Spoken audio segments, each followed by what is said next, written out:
তো প্রথমেই শুরুটা করছি, গুরুদাদুকে আমরা প্রথম কিভাবে পেলাম, কিভাবে গুরুদাদুর সম্পর্কে আমি জানতে পারলাম। তো প্রথম সূত্রপাত হচ্ছে 2013 সালের 28 অক্টোবর থেকে। আমার মা তখন মোবাইলের দোকানে রিচার্জ করাতে যেত। যখন রিচার্জ শেষ হয়ে যেত রিচার্জ করাতে যেত।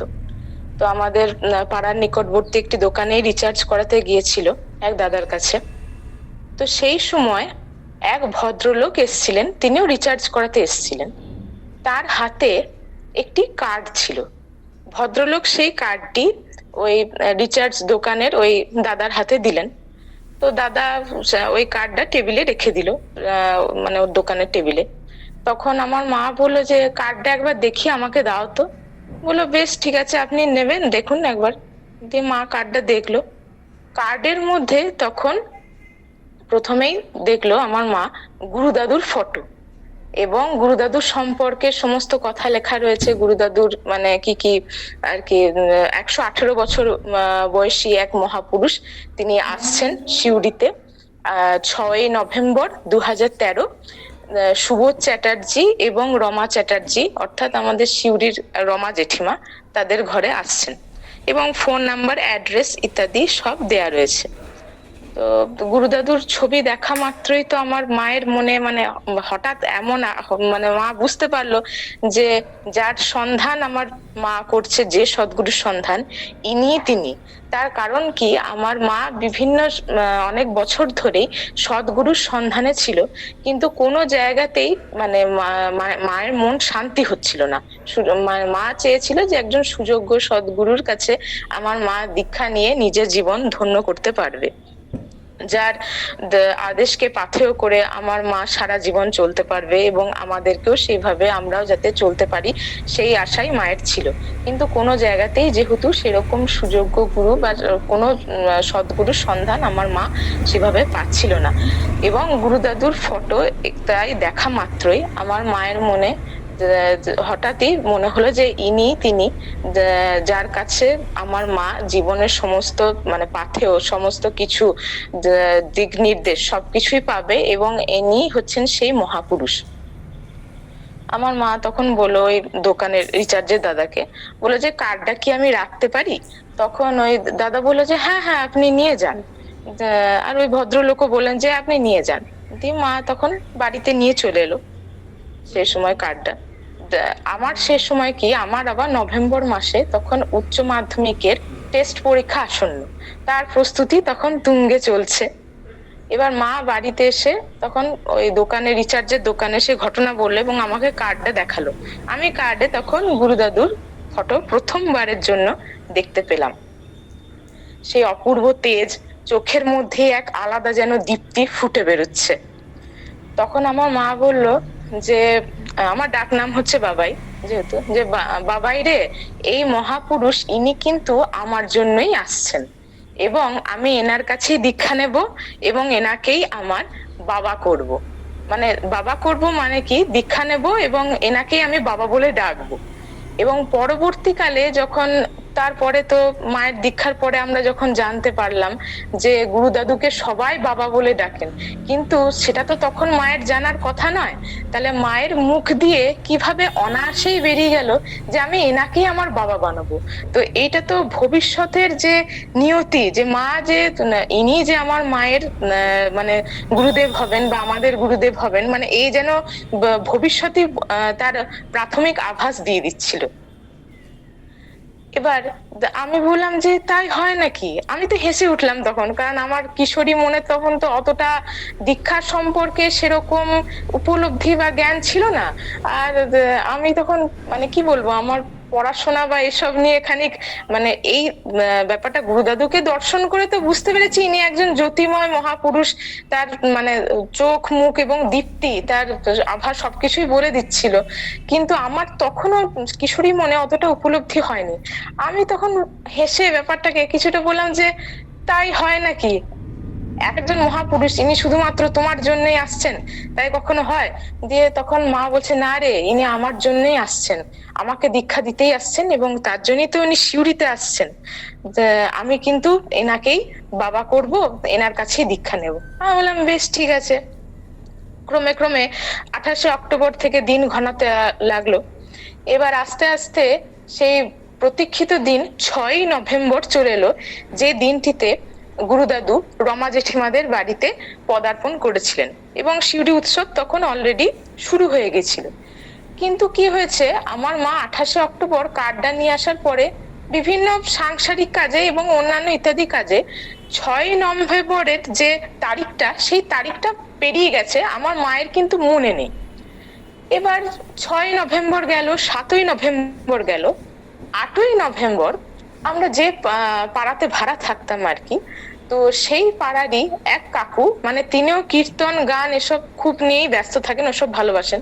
এবার তিনিও জানেন যে আমার মায়ের যেহেতু ঠাকুরের ভক্তি, দেব দ্বিজে ভক্তি, সাধুগুরুর সঙ্গে ভক্তি আছে, তিনি বললেন যে বৌদি, আপনি ওই মহাপুরুষকে দর্শন করতে যাননি? মা বললো যে মহাপুরুষ, হ্যাঁ হ্যাঁ, উনি তো চলে এসছেন, আজকে 6ই নভেম্বর তো ওনার আসার কথা ছিল, তো উনি তো চলে এসছেন, আজকে তো দেখুন 8ই নভেম্বর, তার 2 দিন হয়েও গেল। আমার মায়ের তখন সঙ্গে সঙ্গে মনে পড়লো, তাই তো। আমার মা তখন বাড়িতে এসে সেই কার্ডটা দেখে, দেখে যে হ্যাঁ 6ই নভেম্বরই তো তারিখ ছিল, তার মানে গুরুদাদু তো চলে এসছেন, 2 দিন হয়ে গেল রমা জেঠিমাদের বাড়িতে। সেদিনকে 8ই নভেম্বর ছিল। তো তখনই বিকেল বেলার সময়, বিকেল বেলায় কাকু কথাটা বলেছিলেন আমার মাকে, তো মা বিকেল বেলাতেই এসে তখন আমাকে বলছে যে হ্যাঁ রে বাবাই, ওই মহাপুরুষ তো চলে এসছেন, 2 দিন হলো, তো তুই যাবি আমার সাথে? তাহলে চল একবার দর্শন করে আসি।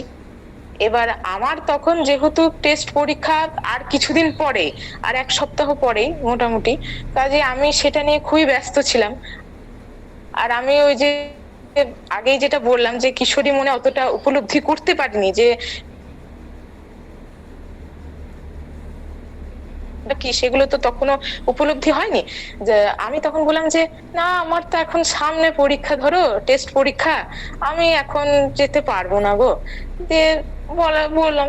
এবার মা তখন আমরা যে বাড়িতে ভাড়া থাকতাম, সেই বাড়ির জেঠিমাকে বললো যে বৌদি, আপনি কি যাবেন আমার সাথে সেই মহাপুরুষকে দর্শন করতে? উনি কিন্তু চলে এসছেন, 2 দিন হলো। তখন সেই জেঠিমা বলেন যে না, আমি যাব না, তুমি একাই যাও তাহলে। এবার মা আর কাউকে তখন সঙ্গী পেল না, দিয়ে মা একা একাই তখন নির্দিষ্ট ঠিকানায়, আমাদের রমা জেঠিমাদের ঘরে, ওই ঠিকানায় গিয়ে উপস্থিত হলো। এবার মা যখন গিয়ে উপস্থিত হলো, তখন মা দেখছে রমা জেঠিমাদের ঘরে ঘর ভর্তি লোক, সবাই গুরুদাদুকে বেষ্টন করে রয়েছে, এবং সেখানে তখন নারায়ণ বন্দনা চলছে। তখন তো মা রমা জেঠিমা কাউকেই চেনে না, রমা জেঠিমাকেও চেনে না, শুভ জেঠুকেও চেনে না, তারপরে রমা জেঠিমার বোন সেখানে ইতুমাসি চন্দনা চ্যাটার্জি, তাদেরকে কাউকেই তখন চেনে না, কারণ মা তো সম্পূর্ণ মানে অচেনা ভাবে শুধু গুরুদাদুকে দর্শন করতে গেছে। তখন সেখানে গুরুদাদুর কাছে সোনুদি, টুয়াদি, তন্দ্রা পিসি, আরো সবাই, অন্যান্য সবাই বসেছিলেন। এবার মা প্রথমে দূর থেকে প্রণাম করে দর্শন করেই চলে আসছিল। এবার তখন রমা জেঠিমা বললো আমার মাকে যে আপনি যান, কাছ থেকে গিয়ে দর্শন করুন, বাবাকে ভালো করে দর্শন করুন। এবার মা তখন বললো যে ঠিক আছে, আমি তাহলে যাব, কাছে যাবো। বলে হ্যাঁ, দর্শন করুন। রমা জেঠিমার বোন যে ইতুমাসি, ইতুমাসিও বললো যে হ্যাঁ যান, দর্শন করুন। মা তখন ভেতরে গেল, প্রণাম করলো গুরুদাদুকে। গুরুদাদুকে প্রণাম করার পরেই মা সঙ্গে সঙ্গে গুরুদাদুকে বললো যে আমি আপনার কাছে দীক্ষা নিতে চাই, আপনি আমাকে কি দীক্ষা দেবেন? গুরুদাদু মায়ের এই প্রশ্ন শুনে এবং মায়ের এই অনুরোধ আরতি শুনে গুরুদাদু কিছুক্ষণ মায়ের মুখের দিকে প্রথমে তাকিয়ে থাকলেন। তারপরে টুয়াদি কাছেই বসেছিল গুরুদাদুর কাছে, টুয়াদিকে বললেন যে পঞ্জিকাটা নিয়ে এসো তো। দিয়ে টুয়াদি তখন পঞ্জিকাটা নিয়ে এলো। গুরুদাদু সেই পঞ্জিকাটা দেখলেন খুলে, দিয়ে বললেন যে আগামীকাল অর্থাৎ 9ই নভেম্বরই দীক্ষার কিন্তু তারিখ আছে, তুমি দীক্ষা নিতে পারো। তখন আমার মা তো শুনে খুব খুশি হলো।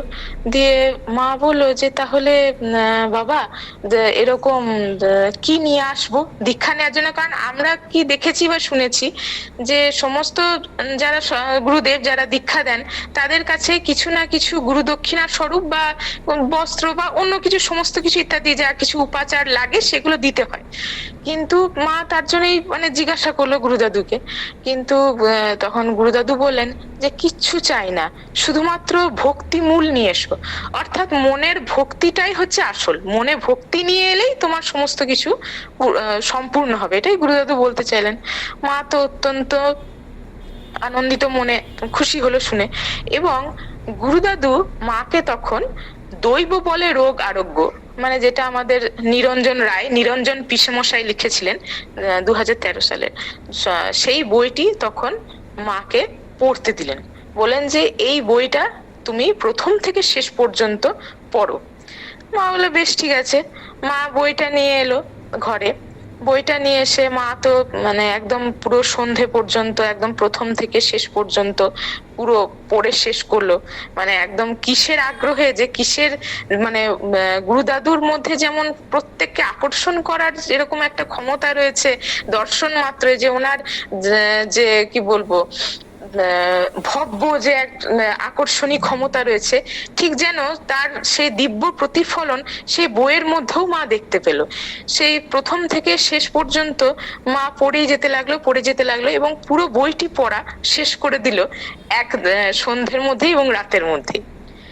এবার রাত্রে তখন আমার মা বললো, আমাকেও বললো যে হ্যাঁ রে বাবাই, কালকে কিন্তু গুরুদাদুর কাছে মানে গুরুদেবের কাছে দীক্ষার তারিখ রয়েছে 9 নভেম্বর, ভোর 5টায় উঠতে হবে। ভোর 5টায় সকাল সকাল উঠে স্নান করে ভোর 5টার মধ্যেই চলে যেতে হবে। তা চল একসাথে গিয়ে তাহলে দীক্ষা নিয়ে নি। এবং বাবাকেও বলেছিল। এবার যা বললাম আর কি, যে আমার তখন সেরকম দীক্ষা গ্রহণের মতো উপলব্ধি হয়নি, আর বাবারও সেরকম খুব একটা তখন বাবাও বুঝতে পারেনি যে গুরুদাদুর কি মহিমা এবং দীক্ষা গ্রহণের উপলব্ধি কি। কাজেই বাবাও সেরকম খুব একটা আগ্রহ প্রকাশ করলো না। আর আমারও তখন যেহেতু ওই পরীক্ষা, আমারও খুব একটা তখন আগ্রহ প্রকাশ হলো না। কাজেই এবার অগত্যা মা কি করে, রাত্রে ঘুমানোর সময় আমার মায়ের মন কিন্তু সারাক্ষণ একটা দোলাচলের মধ্যে রইল। মা ঘুমিয়ে ঘুমিয়ে ভাবতে লাগলো যে যে মহাপুরুষের সন্ধানে মা এতদিন ধরে রয়েছে, যে সদ্গুরুর সন্ধানে, ইনি কি সেই সদ্গুরু? এইটা ভাবতে ভাবতেই মা ঘুমিয়ে পড়ল। পরের দিন খুব ভোর ভোর উঠে মা স্নান করে সমস্ত কিছু সব নিজে পরিষ্কার পরিচ্ছন্ন হয়ে শুদ্ধ বস্ত্রে ভোর 5টার মধ্যেই ওখানে গিয়ে উপস্থিত হলো রমা জেঠিমাদের ঘরে।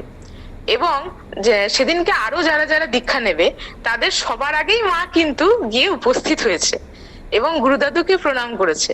এবার মা যে সারা রাত ধরে এই ব্যাপারটি ভেবে চলেছে যে মা যে সদ্গুরুর সন্ধানে রয়েছে, তিনি কি সেই সদ্গুরু, ইনি কি সেই, তো সেই ব্যাপারটা গুরুদাদু কিন্তু মনে মনে জানতে পেরেছেন। সাক্ষাৎ অন্তর্যামী ভগবান যেরকম ভক্তদের মনের কথা ঠিক জানতে পেরে যান, তো কিছু না বললেও। গুরুদাদু তখন মায়ের প্রণাম মাত্রই গুরুদাদু মাকে তখন বললেন যে আবার দৈব বলে রোগ আরোগ্য বইটি পড়তে দিলেন। বললেন যে এখানে দেখো সদ্গুরুর 26টি গুণ রয়েছে, তুমি দেখে নাও তো যে আমার মধ্যে সেই 26টি গুণ ইত্যাদি রয়েছে কিনা। অর্থাৎ তার মধ্যে যেমন বিশেষভাবে উল্লেখ্য যে যিনি সদ্গুরু হবেন তার পা যেমন শঙ্খের মতো হবে, মানে ইত্যাদি সমস্ত লক্ষণ। তাছাড়াও সদ্গুরুর যে 26টি লক্ষণ রয়েছে সেগুলো আমার মধ্যে রয়েছে কিনা সেগুলো তুমি একবার দেখে নাও মা। মা তখন সেই বইটি আবার সদ্গুরুর 26টি গুণ পড়লো এবং গুরুদাদুকে প্রত্যক্ষ করেই মা বুঝতে পারলো যে এই মহাপুরুষই সেই সদ্গুরু যার সন্ধান মা এতদিন ধরে করছে। এবং মায়ের মনে তখন আর কোনো সংশয় রইল না। তারপরে আমার মা অত্যন্ত আনন্দ চিত্তে সেই দিনে রমা জেঠিমার বোন ইতুমাসি, অর্থাৎ চন্দনা চ্যাটার্জি ইতুমাসির মেয়ে বিয়াস, ইতুমাসির ছেলে দেবাদিত্য, এবং এদিকে আমাদের সিউড়ির রতন জেঠু, রতনচন্দ্র মণ্ডল, এবং শুভ্রা জেঠিমা, শ্রীমতী শুভ্রা মণ্ডল, ওরা এবং রমা জেঠিমার ছোট ভাইয়ের স্ত্রী খুকু মাইমা, ওরা সবাই একসাথে খুব আনন্দিত চিত্তে গুরুদাদুর কাছে দীক্ষা নিল। এবং এইভাবে দীক্ষা নিয়ে আমার মায়ের মনে হলো যে যেন মা একটা নবজন্ম লাভ করলো, মায়ের এতদিনের সমস্ত আশা, ইচ্ছা, আকাঙ্ক্ষা সবকিছু পূর্ণ হলো। এবং মায়ের মাধ্যম দিয়ে আমরা পরবর্তীকালে গুরুদাদুর যে কি মহিমা, মহাপুরুষের কি যে মহিমা, সেগুলো জানতে পারলাম, এবং প্রতি পদে পদে তারপরে পরেও জীবনে নানাভাবে উপলব্ধি করেছি। আমার মা অর্থাৎ দীক্ষা নিয়েছেন 2013 সালের 9 নভেম্বর সুবোধ চ্যাটার্জি এবং রমা চ্যাটার্জি, মানে অর্থাৎ রমা জেঠিমাদের বাড়িতে। এবং পরবর্তীকালে আমি এবং আমার বাবা, আমরা দুজনে দীক্ষা নিয়েছি 2016 সালের 17ই ডিসেম্বর। 18ই ডিসেম্বর পুরীতে গুরুদেবের দান উৎসব ছিল, তার ঠিক আগের দিনই 17ই ডিসেম্বর 2016 পুরীতে আমি এবং আমার বাবা দীক্ষা নিয়েছিলাম গুরুদাদুর কাছে। এবং তার আগেও অর্থাৎ মায়ের দীক্ষা নেওয়ার পরে 2014 এবং 2015 সালে কি কি কৃপা পেয়েছি না পেয়েছি সেগুলো ক্রমে আস্তে আস্তে প্রকাশ করব, বলার চেষ্টা করব। তো মহাপুরুষদের সম্বন্ধে তো যতই বলা যায় ততই মনে হয় যেন শেষ হয় না। সংক্ষেপে কিছু কথার মধ্যে তো এগুলিকে বাঁধা যায় না, অর্থাৎ তা চলতেই থাকে যেন। তো কাজে সামান্য কথার মাধ্যমে আমি আমার যেটুকু গুরুদাদুর সম্পর্কে উপলব্ধি বলার চেষ্টা করলাম। প্রণাম।